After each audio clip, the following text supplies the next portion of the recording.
Yeay. Udah biasa.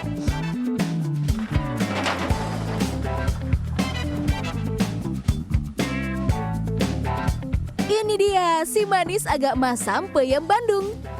Peyem merupakan salah satu oleh-oleh khas Bandung yang bisa disimpan dalam keranjang atau digantung. Nah, ini dia colenak, oleh-oleh khas Bandung yang terbuat dari peyem Bandung yang dibakar.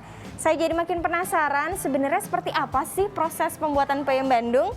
Anda penasaran juga? Tenang, saya akan mengajak Anda untuk mengikuti proses pembuatan peyem Bandung dalam segmen Sehari Menjadi Perajin Peyem Bandung.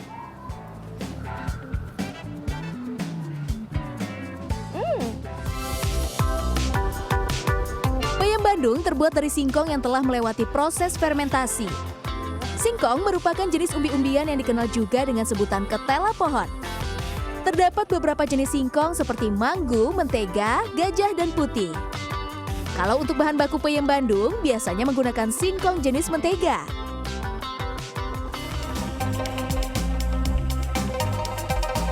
Untuk menghasilkan peyem yang baik, pilih singkong berkualitas. Saya akan ikut memilih singkong dari kebunnya langsung.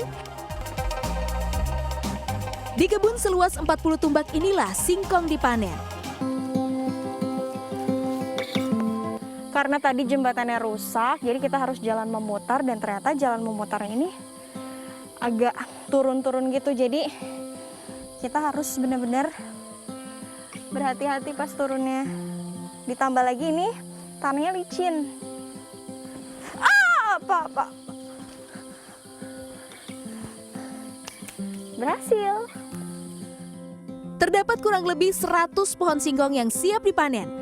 Panennya tidak boleh asal-asalan ya, ada beberapa hal yang harus diperhatikan.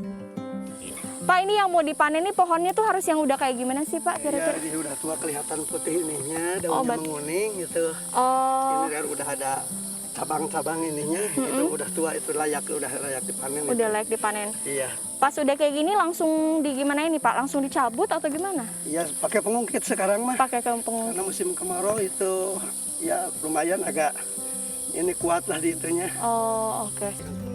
Jangan menebang terlalu tinggi ya, sebaiknya lebih dekat ke bagian pangkal. Ini saya mau coba untuk apa nih Pak? Nebang ya, nebang pohon singkongnya, tapi ini jangan terlalu tinggi. Oh, jangan terlalu tinggi. Jadi harus dekat ke pangkal dari pohonnya dan ini harus hati-hati ya. Ini saya didampingi oleh Pak Tatang ya Pak ya. Gini Pak caranya. Wow, ternyata Miring santai. miring gini. Ya, di situ. Tuh. Berhasil. Lanjut, cabut singkong dari dalam tanah. Eits, jangan asal cabut ya, ada tekniknya nih. Pakai tali dan batang pohon berukuran 1 hingga 2 meter sebagai tuas pengukit untuk mencabut singkong dari dalam tanah. Kalau tali sudah terikat kuat, angkat. Sekarang saya mau coba bantu bapaknya narik ini, diangkat gini Pak. Iya. Yeay, berhasil. Ternyata ini banyak dapatnya Pak. Talinya dibuka ya Pak. Talinya dibuka. 1, 2, 3. Iya. Ini berapa kilo Pak? Kira-kira 6 kilo. 6 kilo. Yeay.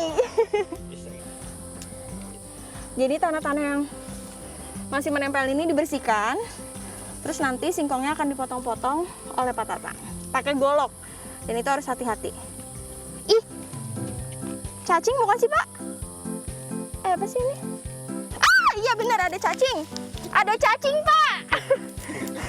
Di sana. Lanjut, potong singkong dari batangnya ya. Sayang, kali ini hasil panen tidak terlalu banyak. Cuaca yang kurang bersahabat membuat hasil panen tidak maksimal. Hama ulat juga berpengaruh pada hasil panen. Ah, Bapak dipegang, astaga, waris. Jenis kuuk ini. Ini apa nih Pak? Kuuk namanya. Itu hama atau gimana Pak? Iya, ini merupakan hama tanaman. Bisa dimakan. Ini singkongnya kurang bagus itu karena waktu kecilnya digerogoti sama ini. untuk pertumbuhan perkembangan tanaman itu. Sambil menunggu semua pohon singkong dipanen, saya dan perajin peyem lainnya mulai mengupas singkong. Langkah pertama, bersihkan dulu sisa-sisa tanah yang masih menempel ya. Nah, kulit singkong ini ada dua bagian. Jadi ada kulit ari yang coklat-coklat seperti ini, dan ada juga kulit yang putih seperti ini ya, Bu. Nah, yang kulit ini bisa dimasak yang ini juga. Jadi apa, Bu, dimasak? Dibikin itu apa? Namanya apa ya? Dibikin makanan pokoknya. Makanan, dimasak aja gitu bisa ini. Oh, ini. Di sini mah namanya kade demes gitu. Kade lah. demes. Oh. Sudah selesai kupas semua singkong hasil panen. Singkong dimasukkan ke dalam karung, lalu diangkut menuju tempat produksi atau pengolahan. Jongan saya selanjutnya, bawa karung isi 6 kilo dan harus nanjak.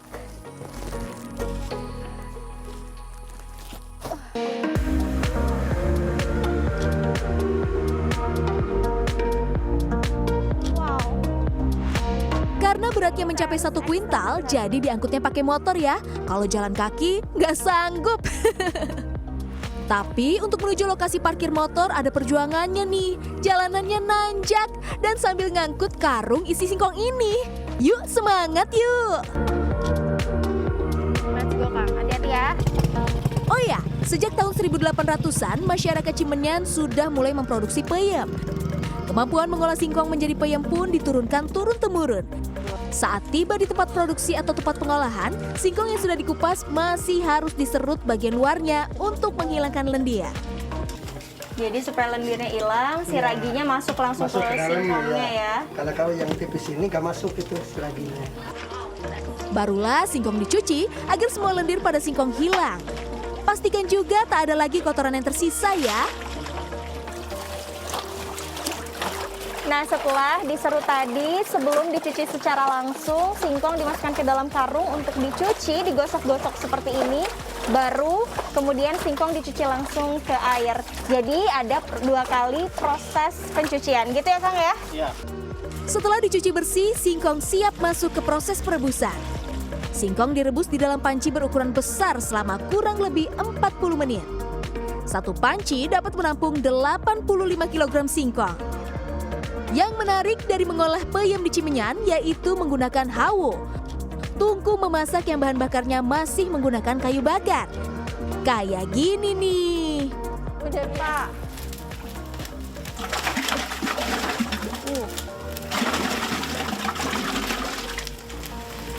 Masih alami. Kenapa nih Pak? Masih pakai hawu, nggak pakai kompor gitu biar lebih cepat? Kompor itu kualitasnya jelek. Jadi yang ini kalau alami mah itu api itu menyalanya sedang terus gitu. Kalau kompor ya kadang-kadang itu nyalanya keras atau bisa dilembutkan gitu. Oke, Pak, aku melipir dulu ini, aku sampai berair mata. Ini apa? Asapnya Pak. Asap. Iya. Sambil menunggu proses perebusan selesai, siapkan keranjang yang dialasi beberapa lembar daun pisang untuk menjadi tempat memeram singkong. Tak terasa sudah 40 menit nih. Saat mengangkat singkong dari panci, hati-hati ya, karena masih sangat panas.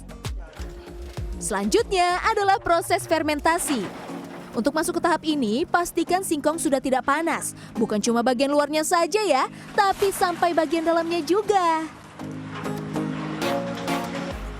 Kalau sudah tidak panas, lumuri singkong dengan ragi hingga merata.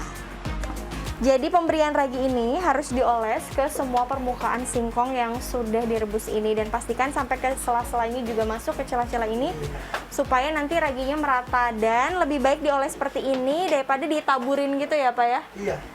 Karena itu nanti hasilnya kurang bagus ke peyemnya ya Pak. Itu ditaburin. Kalau ditaburin, jadi dioleskan satu persatu seperti ini. Jangan terlalu tebal karena nanti alih-alih akan mendapatkan peyem dengan hasil yang baik, tapi nanti peyemnya malah kurang baik ya Pak ya kalau terlalu banyak raginya. Lanjut, masukkan ke dalam keranjang yang dialasi daun pisang tadi. Usahakan susun singkong dengan rapi ya. Setelah tersusun rapi, keranjang ditutup dengan daun pisang. Kemudian singkong diperam selama 2 hari agar proses fermentasinya maksimal. Nah, kalau sudah selesai, jadilah peyem Bandung yang siap untuk disantap dan dijual. Ini dia peyem yang sudah diperam 2 hari sebelumnya sehingga sudah jadi dan siap didistribusikan ke toko oleh-oleh, salah satunya yaitu ke kawasan Ciamplas sebagai sentra oleh-oleh di Kota Bandung. Dan itu dia perjalanan saya dalam sehari menjadi perajin peyem Bandung. Semoga perajin peyem Bandung semakin beregenerasi dan peyem Bandung tetap digemari. Rizka Rizlia, Helmi Suryanegara, Kabupaten Bandung, Jawa Barat. Let's go! Kemana-mana.